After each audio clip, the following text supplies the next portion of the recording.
Eto na, biglang pag-aresto dito kay Senador Bato at kay Bongo upang dalhin diyan ho sa The Hague, Netherlands upang ikulong at litisin.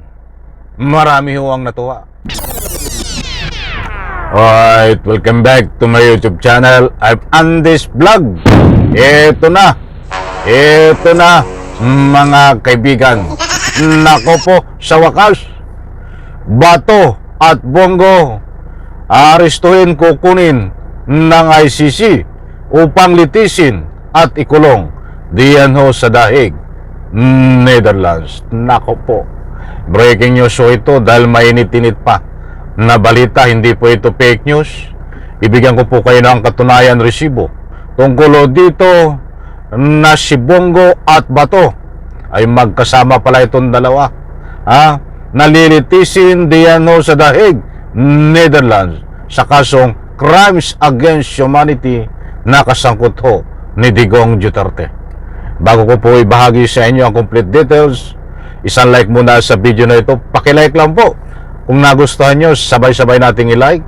At siyempre sa lahat ng hindi pa nakasubscribe sa aking maliit pa na YouTube channel, please subscribe. Road to 300k subscribers na po tayo. Maraming salamat. Nako, eto po mga mahal kong taga-subaybay, talagang pagkatapos ng eleksyon, ay hindi naman po lingid sa ating kaalaman na ito ay matagal na ho, na ika nga po ay binabantayan ng taong bayan sapagkat lalo hong marami ang nagpursige na talagang kailangan na itong si Bato at si Bongo ay kunin ng ICC, mga kaibigan. Datapwat sa puntong ito ay ito na ho ang binigyan natin ng highlight at ang katunayan mismong abogado na ng ICC ang nagsiwalat ho nang sa ganun ho ibahagi ko rin po sa inyo, kaya't hindi po ito fake news. Mga kaibigan, ito ho, samahan nyo po ako. Kapag mayroon po kayong pagkakataon, samahan nyo po akong panoorin hanggang dulo. At nang sa ganon, lubos po nating maunawaan kung ano ang ating tinatalakay. Ito po, ibabahagi ko po sa inyo. Nandiyan ho sa screen.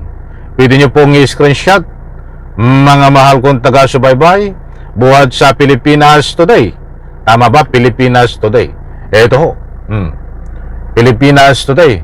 At nandiyan po sa screen ang larawan ni Digong Duterte na sa gitna ho, kasama ang larawan ni Bato at ni Bongo na may title po yung Bongo, Bato aarestuhin, lilitisin din ng ICC ayon po dito kay Attorney Conte.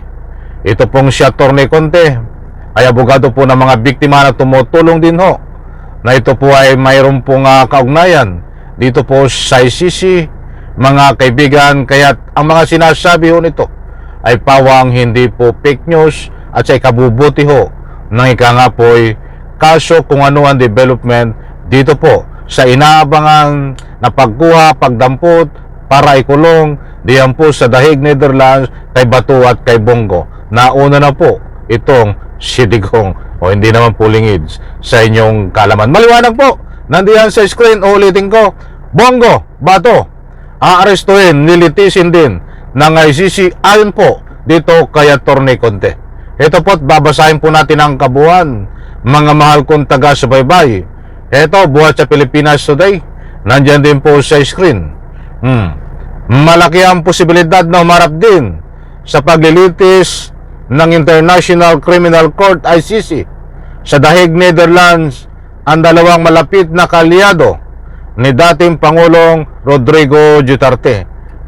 Ang kapwa frontrunners sa Senate Magic 12 na sina Bongo at Ronald Bato de la Rosa kasama ng dating presidente ayon kay ICC Assistant to Counsel Attorney Cristina Conte. So kinukumpirma ho ni Attorney Conte na ito yaharap sa paglilitis sa ICC diyan po sa The Hague, Netherlands. Ito pong si Bato at Bongo At syempre, paano siya makakaharap ay nandito siya sa Pilipinas at dalawang senador pa. Kalaki po niyan ang pag-aresto, mga kaibigan, at damputin sa pamamagitan po ng Interpol, katulad ho ng ginawa kay Digong para litisin ho sa dahig Netherlands. Maliwanag po dito na dadamputin, aarestuhin itong si Bato at Bongo ayon po dito kay Atty. Conte para malitis doon sa dahig Netherlands. Diyan po sa bandang huli nitong ating tinatalakay, malapit sa gitna, ay tatalakayin po natin kung kailan ito dadamputin, mga kaibigan. Ito pa.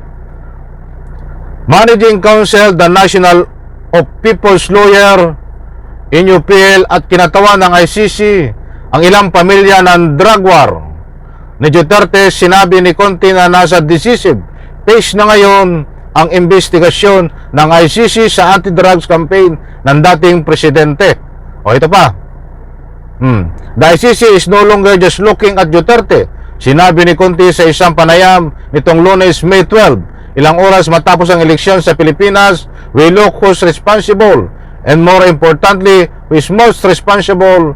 Those enabled carried out felt stop killing can be held liable under international law. Bibilisan ko na po at baka tayo kulang sa oras. Si De La Rosa ang hipi ng Philippine National Police na naging presidente noong 2016, nagsilbi hanggang 2018 at pangunahing nagpatupad ng drug war, binansagang Oplan Tokhang. Sigo bilang long-time aide of confidant ni Duterte ay inimbestigahan din umano dahil kabilang siya sa mga nakakaalam sa executive decision ng Pangulo sa kasagsagan ng drug war. Those who knew the killings and continued support this policy without anything to stop. Hindi ko na babasahin yan. Bagamat nakakulong pa rin si Duterte sa dahig dahil sa crimes against humanity, nakatakdang sumalang sa confirmation of charges sa September 23. Muli siyang inihalal. Ito. Yan, mga kaibigan. So, nandiyan basahin nyo na lang po. Kung hindi mo lubos maunawan, i-screenshot nyo po. Binilisan ko rin, baka tayo kulang sa oras. Naku po, ay kinulan talaga tayo sa oras. Sa susunod nating vlog, mga kaibigan, ay ibabahagi ko po sa inyo kung kailan po ito aarestuhin, si Bato at si Bongo. Dahil mayroon po tayo na katibayan buhat din sa abogado, mga kaibigan ni Atty. Conte. Nasa akin kinulalan tayo sa oras na nagbigay po siya ng buwan kung kailan po maaresto. Nitong buwan ba ito? Next month ba? Or other month? Basta't abangan po sa next vlog ko, mga kaibigan, kung kailan maaaresto itong si Bongo at si Bato. Hawak ko na po ang ika nga po'y salaysay at isiniwalat ni Atty. Conte, but ibabahagi ko po sa next vlog ko, mga kaibigan, para ma-explain ko ng lubusan. Kinulang po tayo sa oras. Pasensya na po. Okay, sa ano nyo po? Sa guess nyo, o yung idea nyo lang po. Kailan maaaresto itong si Bato? Magbigay po kayo kung anong buwan. At mag-reply po ako kung tama ang sinabi nyo. Dahil mismo ang abogado na po ng ICC na si Atty. Conte ang nagbigay ng taning ultimatum kung kailan na buwan, anong month maaresto si Bato, na ang complete details mo niyan ibibigay ko po sa next vlog. So maliwanag po dito, hindi pa naaresto ang dalawa. Abangan po ang pag-aresto dahil anytime po ay maaaresto ito. Ibinahagi ko lang po sa inyo, nakabilang po si Bongo at Bato na lilitisin diyan po sa dahig Netherlands. Kailangan pong arestuhin para sumalang sa paglilitis. At ang tanong, yan po ang kabang-abang sa next vlog ko. Kung kailan maaresto, ibabahagi ko po sa inyo ang ibinigay na taning ultimatum na buwan nitong abogado ng ICC. So maliwanag po dito, nako, ito na, sa wakas, Bato at Bongo kukunin, dadamputin ng ICC para litisin diyan sa dahig Netherlands at ikulong kapag dumating na ang warrant of arrest, mga kaibigan. Muli po isang like sa video na ito. Maraming salamat. Bye-bye. Palapa.